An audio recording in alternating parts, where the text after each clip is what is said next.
Hello, lovely people. I am Rosh-Rain. I think we can all agree that life is a journey. At times, we have to adapt, adjust, realign, refocus. On this show, we talk to different individuals to hear how they've been able to navigate. We'll hear stories of struggle, mental fortitude, triumph. We trust to inspire hope and to put a smile on your faces. This is The Journey. Enjoy the show. Hello everyone, I'm Rosh-Rain. Welcome to The Journey. Now our very first guest is a singer, songwriter, recording and performing artist, videographer, graphic designer. I hope I'm not leaving anything out. Please put your hands together and help me make welcome the man, Cali Green. Cali Green, thank you so much for being here. You know your fans are always excited to see you. Yeah. How are we feeling? Nervous? No, just make yourself comfortable. Thank you so much for being here again. I mean, for those of us who don't know, tell us about your background, humble beginnings. You know, how did you grow up? Well, I grew up on South Spring Road. That's, if you know where South Spring Road is, it's, close to South Spring. So it was kind of like a ghetto area. So I grew up with my mom, my siblings. It's actually 4 of us. Yeah, and my grandma, my grandfather, humble beginnings, go to church every Sunday. Yeah. Them kind of thing. Nice. So, I mean, you're the oldest, right? Yeah. We know that there is a lot of pressure that normally comes with that. Did you feel that pressure growing up, as the oldest sibling? Well, yes. I mean, I actually have like 9 siblings. Wow. I have like 7 sisters and 2 brothers, so me being the eldest, it was a lot of pressure, and especially like my siblings, which I grew up with. Most times I had to like pick them up from school, and Yeah. and I have to actually be there like a big brother, and sometimes even like a father. You know what I mean? Okay, that's nice. I mean, nice that you did get to kind of experience how it felt. So you mentioned being like a father. So in that way, it was kind of nice, I guess. Yeah. Yeah, I guess. Sorry for the pressure part of it, but you know what? It's all a part of it, I mean, let's talk about your music now. When did you realize that you really love music? Well, I've been singing from ever since I can remember. You know what I mean? Because like I said, I grew up in church, so I started singing in church from like 6 or so. What's your favorite church song? Favorite church song. I mean, my favorite gospel song right now, I'd say "Make My Heart Your Home." Oh yeah, I love that. That's my favorite one right now. But yeah, so I grew up in church and started singing in church from then. I mean, I used to be shy, shy and thing, but I still used to perform anyways. You know what I mean? So sing through church. I went to Carnal College. I was on the school choir. We went all together sing. We came third. I mean, I should have won, but came third. And we, in JCDC, won a lot of national awards and things. So, been singing through school. When I went to come see, I was on the choir for a short time. So, yeah, music, it's always been there. And I was singing my shower from a smaller age. Yeah, so. Them things. Yeah. Okay, that's nice. So when did you decide to take it seriously, like career thing? This is what I want to do. Well, probably 2013. After I went into Rastafari, and I started listening to reggae music, and I mean, I always had the talent, so I felt like I wanted to do something positive, and like spread consciousness. So I decided to do music around that time. Okay, amazing. And who were some of your inspirations? Prompted you to kind of start? Well, around that time, Chronics, cause used to be listening Chronics, Protege, GRN, Jesse Royal, Steve Marley, one of my favorite, Buju Banton, yeah. Amazing. All right, so let's talk. For those who know, your fans know that you had your band, Cali Green and the Rebels, yeah? So talk to us about that time being the lead singer in that band, having your own band. How was that feeling? What was that feeling like? It felt cool, you know what I mean? Because, you know, yeah, it's like you have a supporting cast. So, you know, like, especially when you're performing and thing, like, it gives you that assurance, like, you know, Oh, you have them because, you know what I mean? Like, especially when we used to perform on my guitarist, Tariq, you know, I always can, you know, put my chest in a Tariq. sorry. So, yo, Yeah. Tariq, you know, Tariq good. So, Tariq now let it done, you know what I mean? So, yeah, it was a great feeling. I love my album band members, you know what I mean? It was really a good time Yeah. going on the road, going to shows, you know. Yeah. But tell us how it started though. I mean, did everybody come together all at once? Was it a one-on-one recruiting? Like, how was it? Um, yeah, it was kind of like a one-on-one recruiting in a way. I think it started with Tariq. Well, I mean, first of all, like Shanika, I met Yeah. Shanika through, you know, a friend Jay Walks, and I wanted her to be my guitarist. You know what I mean? So she was supposed to do like a video Yeah. for me, and then she couldn't make it that day, so she said, all right, she'd have this friend Tariq, you see me? And then she said, Oh. you know, he can come and play, you know, he came and Yeah. play, you know, Tariq and Bud, and then, you know, so from that time, tell him about the band, him say, all right, you know, be a part of it, Shanika, you know, doing backup, and then, you know, yourself, and then we got the drummer Tafari, T-Jan, and Verley, and then everybody came together, and then, yeah, Okay. it's, That's great. You know, you mentioned assurance when you know, in having a band. Because I was going to ask you, how does that support with the band compared to being on stage alone? How is it different? You know what I mean? When you're with the Rebels performing, how is it different from when you're just on stage as Cali Green?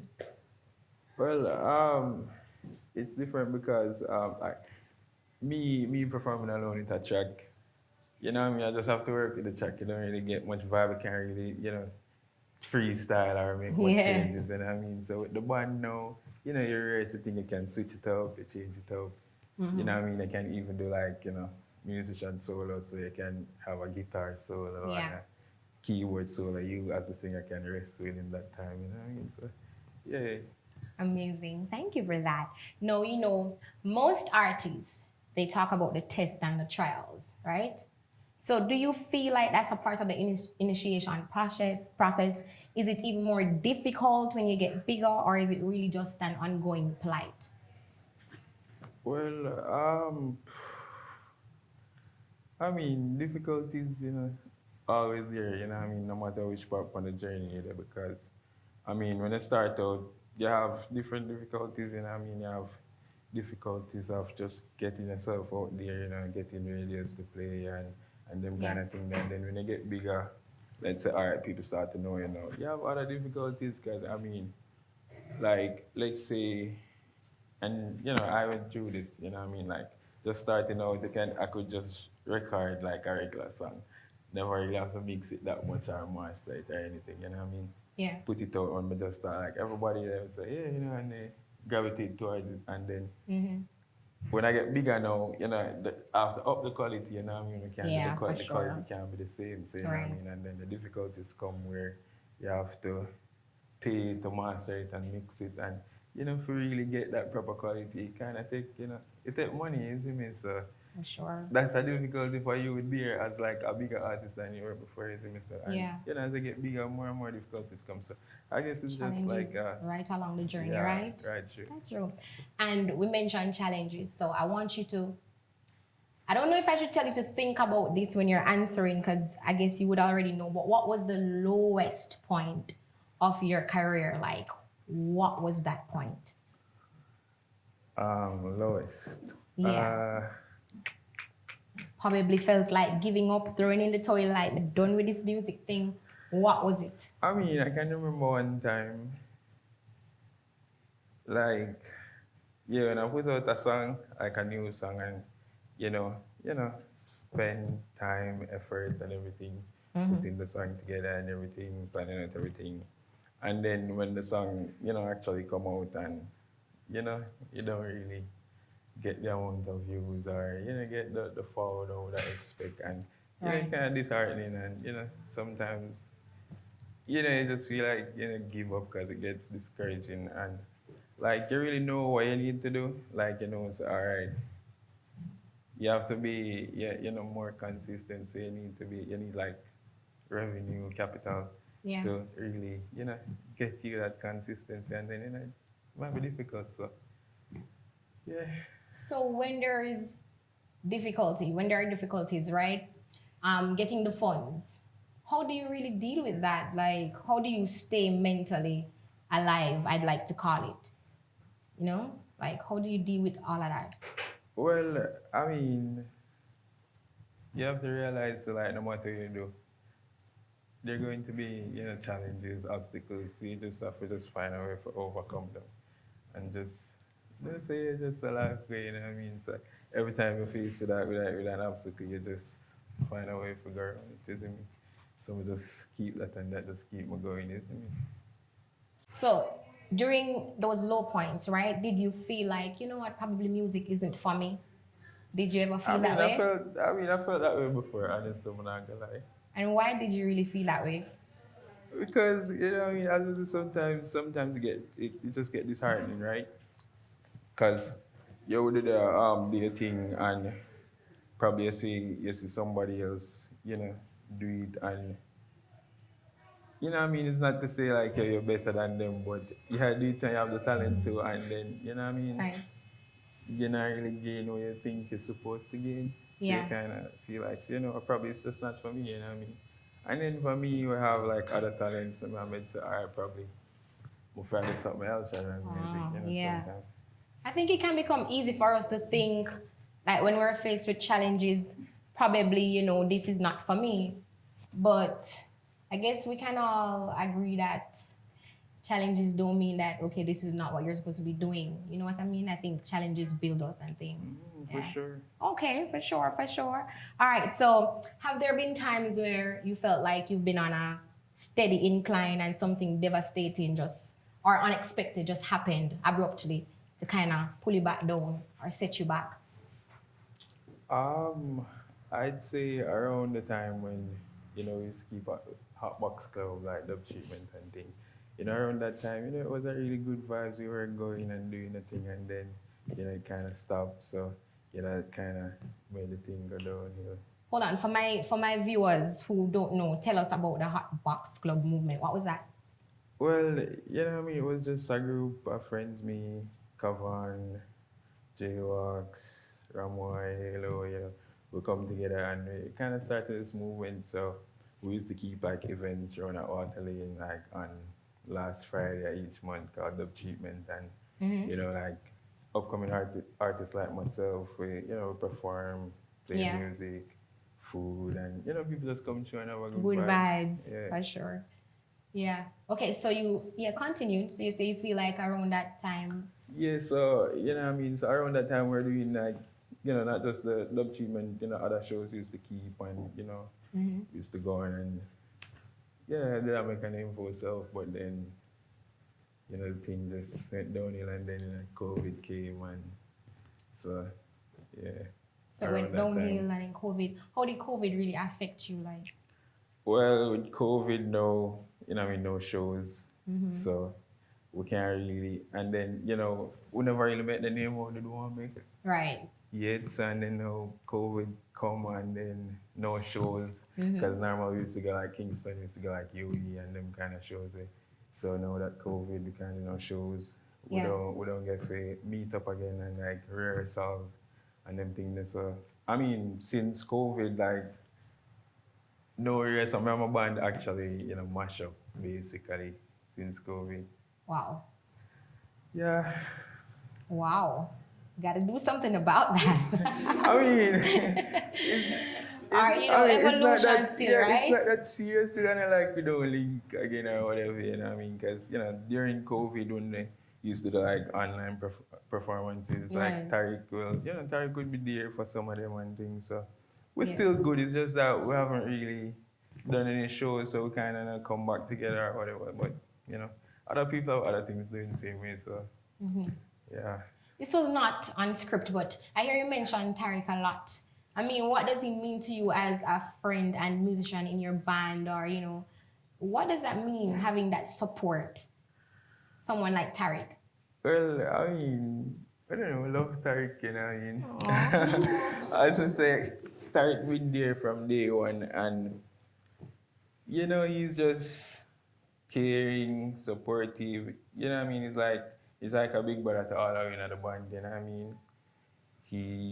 He's the one who provides the transportation for all of the shows. And so when we go Kingston, all of us just pack up in the car and we go. Yeah. And, you know what I mean? And So, how important is it to have, for everybody to have a Tariq, in their life, someone like that in their life?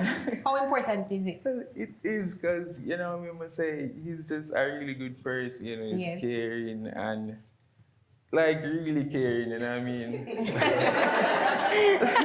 Like honestly, like Tariq, big up yourself. Tariq, go make sure you're good, like, you know what I mean? Yes. Tariq just, yeah. That's I love great. Tariq. That's great.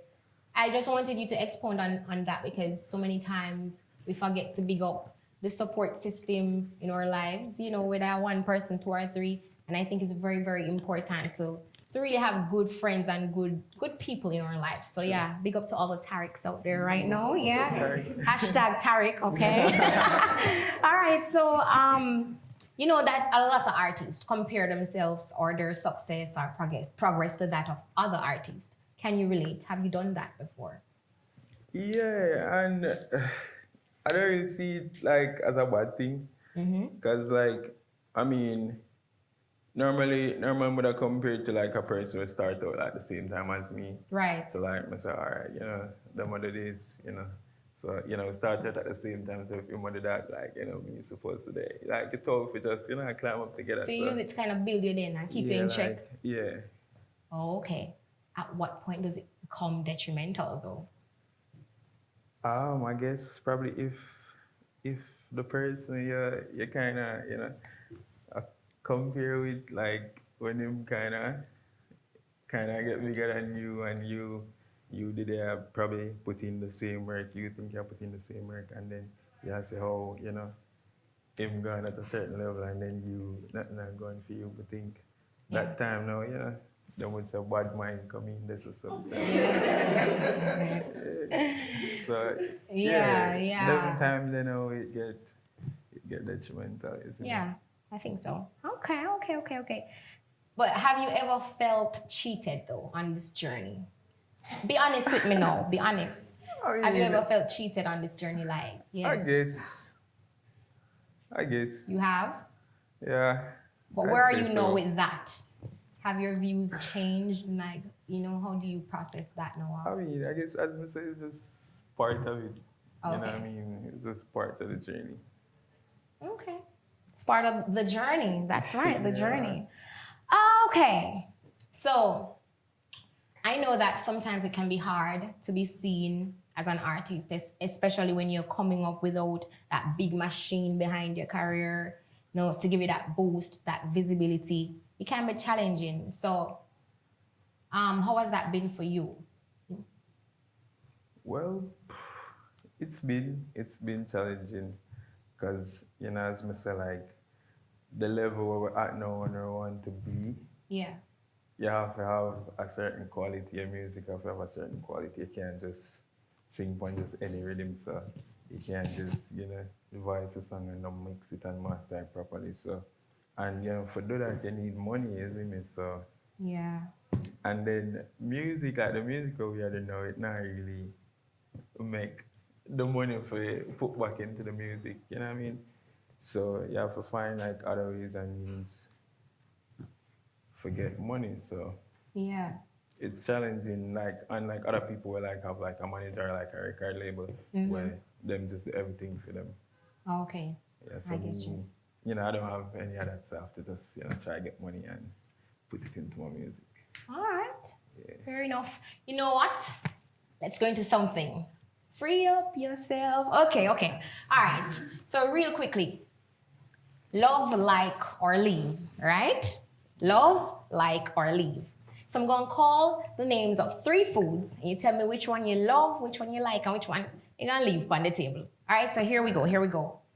Aki, steamed kalaloo, fried dumpling. Fried dumpling. Love. No. Where's the love? Aki, Love, like, and leave. Aki is steamed kalaloo, fried dumpling. Yes, Aki. Right, so love, Aki. Like. Like kalaloo, leave fried We're dumpling. leaving the fried dumpling. I really like fried dumpling. All right, okay. So we have a table and we have coconut water we have pineapple juice, we have Guinness.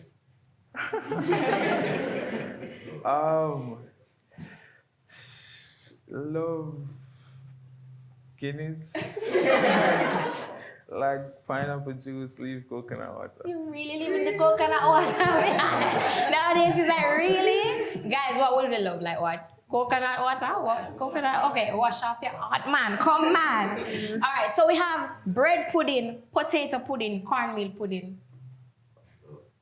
Love potato pudding, like cornmeal pudding, leaf bread pudding. Okay, all right, not bad. Yes, all right, not bad. All right, so now we have to talk about your hair. Because it's something that your fans have been curious about, right? As they've watched you transition from one look to the other. There was a time that you cut the locks, there was a time you grew it back, then you shaved the back, you shaved the side. Now you cut it off again, and then some look will shave up something that go on. So, I mean, was it all image related, or is it in fact deeper than that? Well, I mean, the first time I cut my hair, well, I never really like how my locks look at the time, honestly. But then the real reason I cut it is because like, I went to this hairdresser, she kind of do it tight, and then it kind of did a breakout. So I just all right, I just uppercut it and grow it over. So grow it over, yeah, wearing it, and then after a while, I kind of did. It just kind of get heavy, way some of the sides are, I'm gonna cut the sides and the back, and and then have it that way, and then after a while now, I just feel like like the place somebody, like I'd say spiritually, like I never kind of want to get associated like as a Rasta anymore, you know what I mean? Yeah. So I just decide just go. I'm glad you mentioned that. The whole Rastafarianism thing. Yeah. How did you get started there? I know that you grew up in the church. You grew up a Christian. So how did you get into Rastafarianism? Well, first of all, my father is a Rasta. Okay. Yeah, even though I never grew up with him, but I spend time with him. He had that influence. You know what I mean? Yeah. And then, as I say, back in 2013, started listening to reggae music, Chronics and them. So, I kind of feel like, this is the way to go. And, as I say, it's been there from a long time. So, yeah, but I just went into it. When I was, really into it, grow my hair, meat, that kind of thing there. Okay.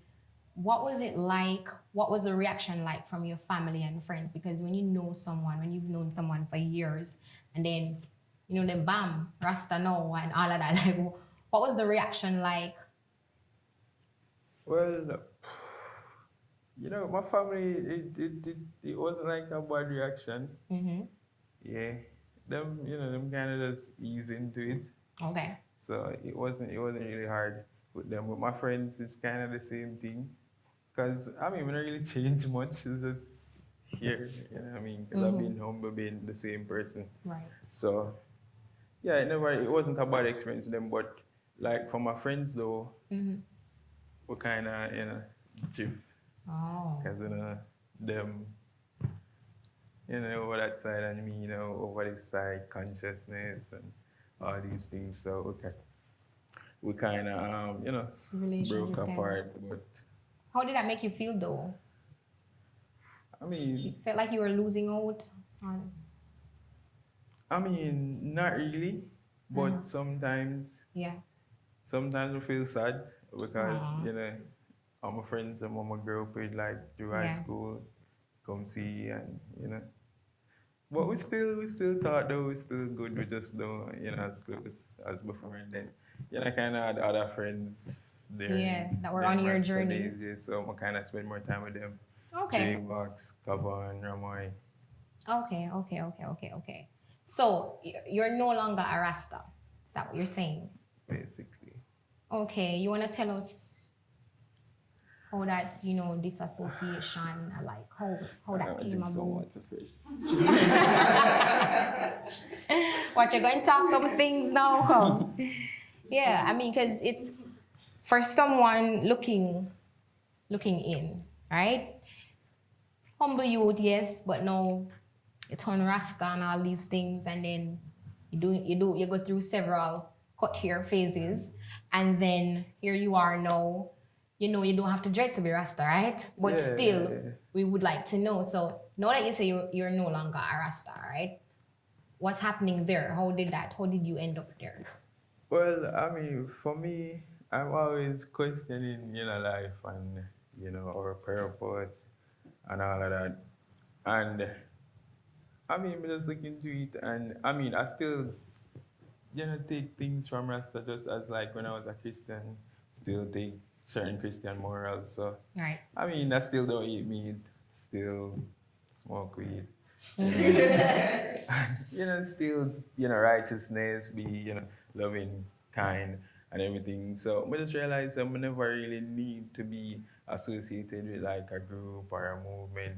Because, I mean, when you look into it, realize so like Rastas, like, you have some Rastas, like, the same thing them like we curse Christians about. Kind of the same thing them days, so when you look into it, all movements are, groups sometimes are kind of the same thing. Yeah. You see me, so.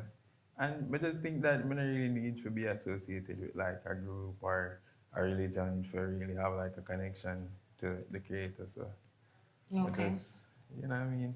Okay. And you Yeah. feel like you have a connection to the creator? Definitely. Wonderful. You mentioned you're always searching for the deeper meaning of life and in life. So where do you feel that you are spiritually now? Would you say you found what you're seeking, or are you still in search of it? Where are you?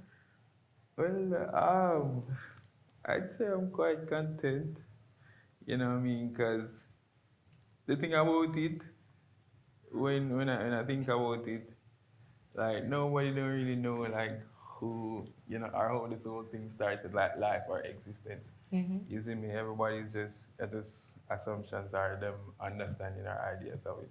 But for me just think that whatever, like, or whatever, whoever created us or who give us life and protect us and carry us throughout our day, it's just that we give thanks to, and just that we connect with. You know what I mean? So whether, anything you want to call him or it, you know what I mean? That's fine with you, you see me, but me not really have to geek down him and say, all right, okay, it's God or Jesus or whatever, you see me? Okay. Just the creator, And that's your perspective. Yeah.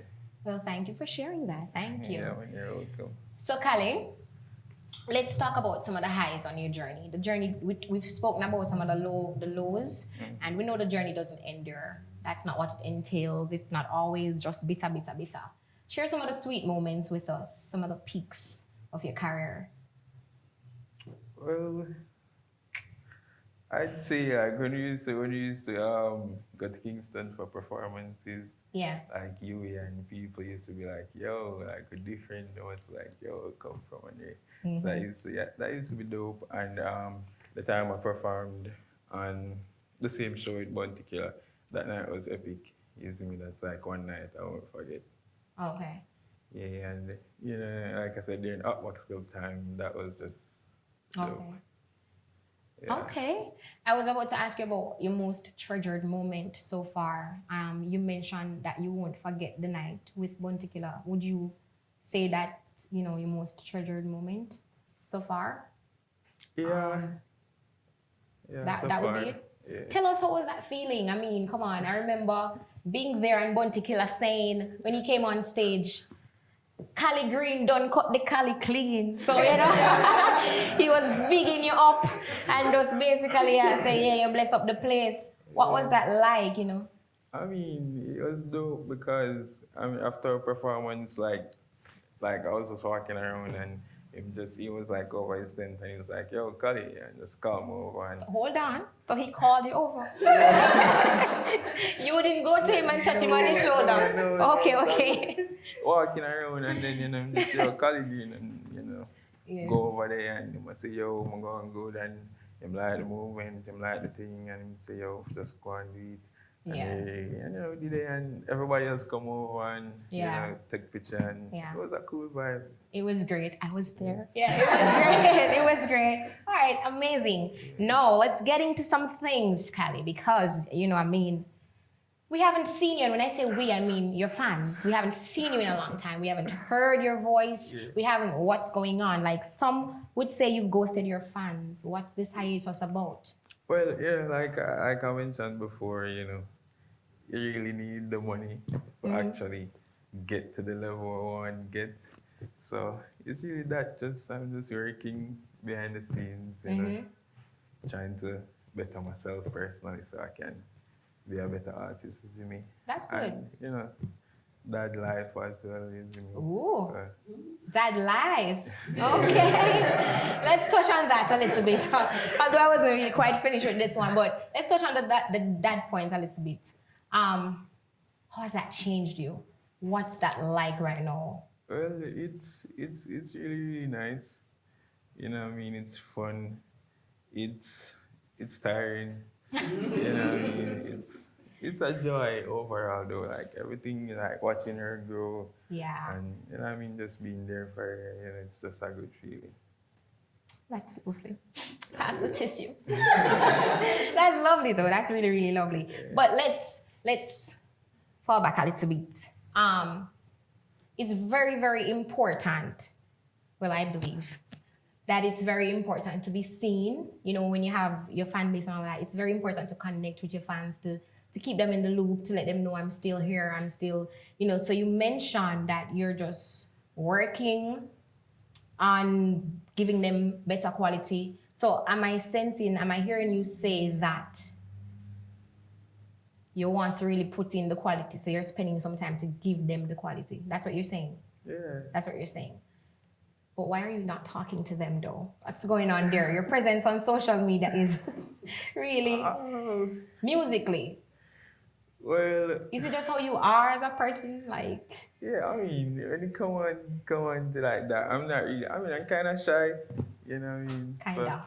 So, you're kind of shy, yes? Yeah, I'm kind of shy. So I'm not really one to like make videos and put up. Okay. IG. I don't do TikTok. I should, but. What? You don't do TikTok? Well, I'm on social media, I tweet sometimes, sometimes I'm on Instagram, I post 1-2 pictures. Okay. Okay. Yeah, but, I should be more present though, I get that. Definitely. But you are working, and that is what's important. Yeah, I'm actually working on a project. Yeah, tell us about that. Yeah, so it's kind of like an EP, basically. About 5 songs. Been working on it from 2019, I think. Yeah. Yeah. So it's almost finished though. I like one more song for record and then mix and master, and yeah.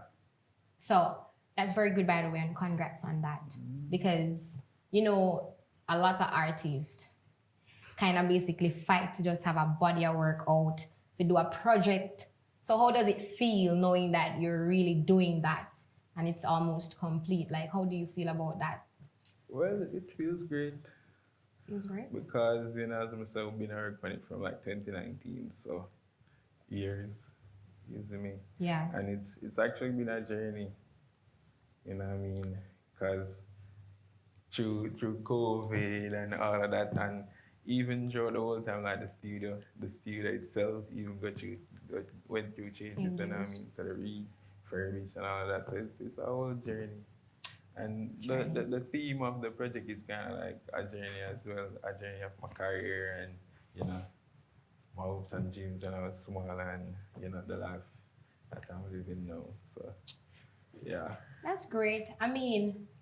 Musically speaking, what can we expect from the project? Like, genre, feels like, aura, what's that looking like? It's kind of experimental. Mm-hmm. So the sounds will be different. It's not, it won't be like the regular Green sounds. Okay. You kind of have reggae sounds on it. There's an Afrobeat on it. Oh.